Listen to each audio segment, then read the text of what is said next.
Po, nuk është eventi i parë ndërkombëtar që kryeministri shqiptar mungon apo jo? Po, sa është rasti i Davosit herën e kaluar. Jo vetëm, në 80 vjetorin e Organizatës Kombeve të Bashkuara i mungoi në Asamblenë e Përgjithshme të OKB-s në New York. Mendoni se do ta humbiste, po të mund të shkonte atje, do ta humbiste rastin për të vajtur në një event të tillë? Mjaft të kujtojmë gjithashtu edhe samitin e NATO-s. Në samitin e NATO-s u përpoq Mark Rutte që t'ja prezantonte Trumpit Ramën, që t'i tërhiqte vëmendjen, t'i thoshte shiko ata atje të veshur me atletet e bardha, dhe Trumpi, edhe pse e kishte vetëm pak metra larg, është një video e famshëm që ka qarkulluar, nuk i hodhi as syt, atje u duki i irrituar me këtë përpjekje të Rutes. Kemi samitin e Davosit, nuk shkoj dot në Davos, nuk shkoj dot në firmosjen firmosjen e Bordit të Paqes si vend nismëtar, dhe në vend të tij si përfaqësuese e faktorit shqiptar në Ballkan shkoi presidenti Osmani nga Kosova. Ndaj janë disa evente ndërkombëtare ku kryeministri shqiptar nuk ka shkuar, dhe unë mendoj këtë. Shqipëria sot është në ditën e vet më të keqe, në pikën më të ulët të tranzicionit shqiptar. Dhe ky është një fakt. Nuk e them unë, po e thot realiteti. Mjaft të pyesni qytetarët shqiptar, janë një varfëri ekstreme, 20% e shqiptarëve janë në varfëri ekstreme sot, sipas Instatit dhe organizmave ndërkombëtar. 41% janë në kushte të përjashtimit social, që nuk përballojnë dot vetëm gjërat më bazike për të mbijetuar, jo për të jetuar. 55% thoshte një anketë nuk mbyllin dot muajin, 55% e shqiptarëve. Për sa i përket klimës së bizneseve, Shqipëria është e fundit në rajon sipas OECD-s. Raporti OSBE Odirit thotë që Zeza Mbitbardhi është mjegulluar vijandarse mes partisë dhe shtetit, dhe nuk janë zgjedhje të lira dhe të ndershme. Pra, në këtë aspekt jemi në pikën më të ulët. Kemi jo vetëm korrupsion masiv. Zëvendës kryeministri Ahmetaj përmendte shifrën 14 miliardë euro të vjedhur vetëm në 4-5 vitet e fundit.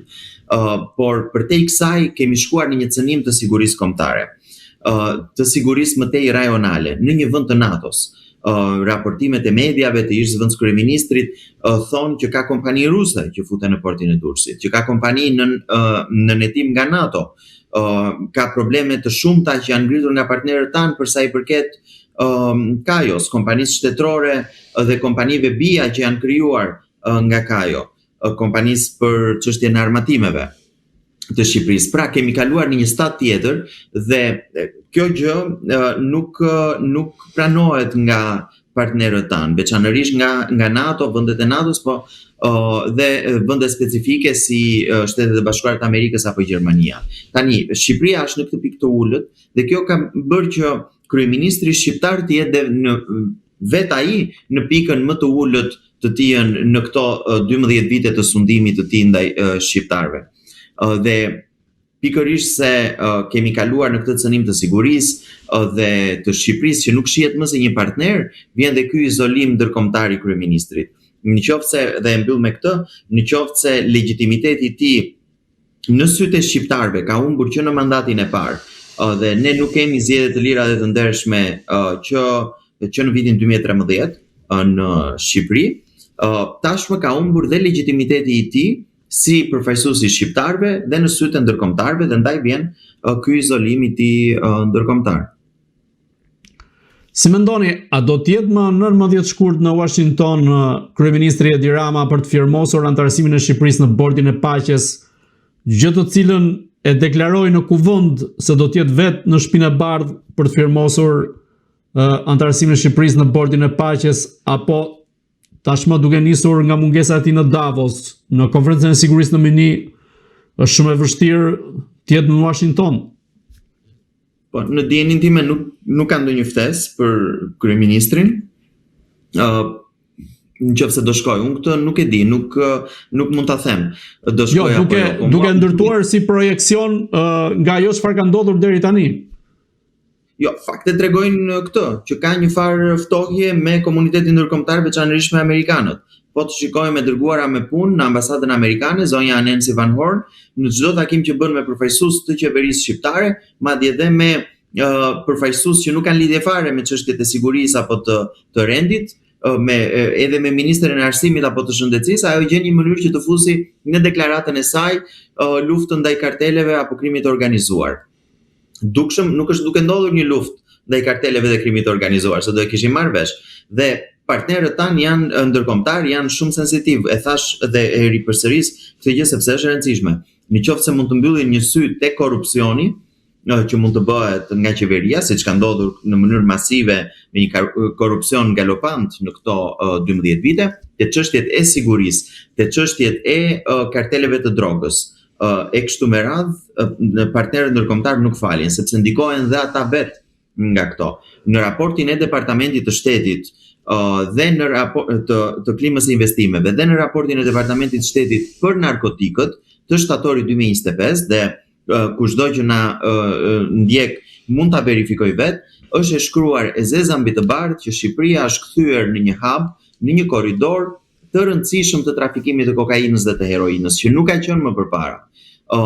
Vin nga lindja nëpërmjet Shqipërisë dhe më pas përhapen në vendet e Bashkimit Evropian, në Amerikën Latine dhe në Shtetet e Bashkuara të Amerikës. Kjo përbën të paktën për këtë administrat një cënim të sigurisë kombëtare të Shtetet Bashkuara të Amerikës. Natyrisht një cënim dhe për vendet e Bashkimit Evropian. Dhe ndaj është ky shqetësim shumë i madh për këtë temë. Dhe natyrisht aspektet e sigurisë, siç e thash për NATO-n, këtu vërtet të dhënat e shqiptarëve kanë dalë sheshit, por kanë dalë sheshit dhe kanë dalë në shitje dhe të dhënat të NATO-s.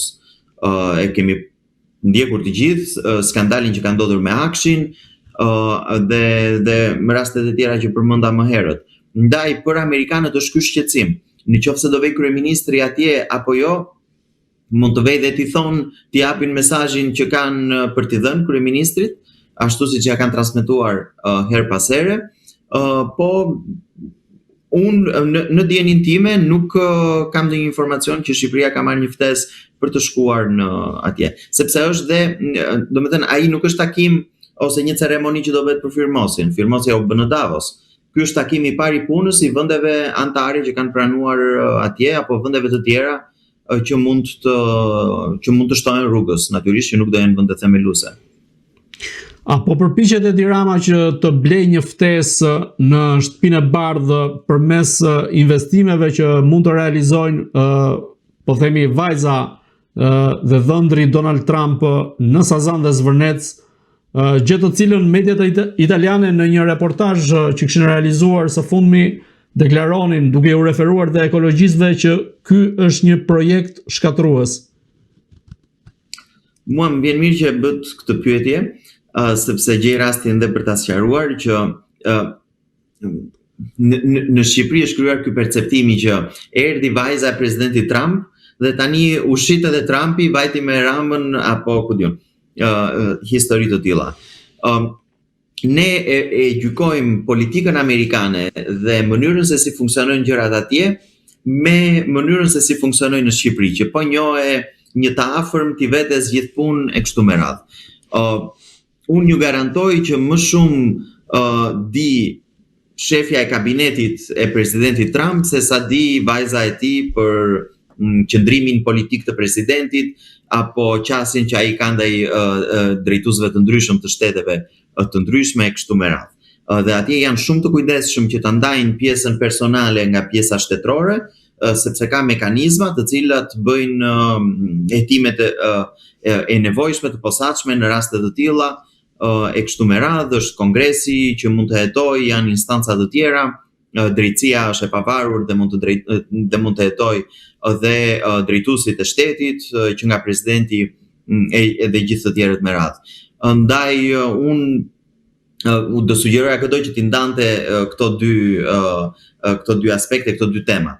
Vajza e presidentit Trump vjen për punë private, siç ka ardhur shumë herë, por gjëja do me thënë se herën e fundit ishte përpjekja e dëshpëruar e kryeministrit që një vizitë të rëndomt që ka ndodhur shumë herë më përpara ta shiste sigurisht ky kujdestari, gati kujdestari ligjor i i Ivankës me leje të posaçme nga presidenti. Në fakt ishte një nga vizitat e shumta që vajza e presidentit Trump ka bërë në Shqipëri në vitet e fundit për punët e saj private, për investimet që ajo dhe bashkëshorti i saj duan të bëjnë në Shqipëri. Unë do shtoja këtë gjën që ajo që bëri kryeministri shqiptar është një gaf e rëndë, që tha kam folur me presidentin Trump dhe ai më ka dhënë kujdestarinë e vajzës për sa kohë ajo qëndron në Shqipëri, domethënë për që të kujdesej për të. Është një gaf shumë e rëndë diplomatike.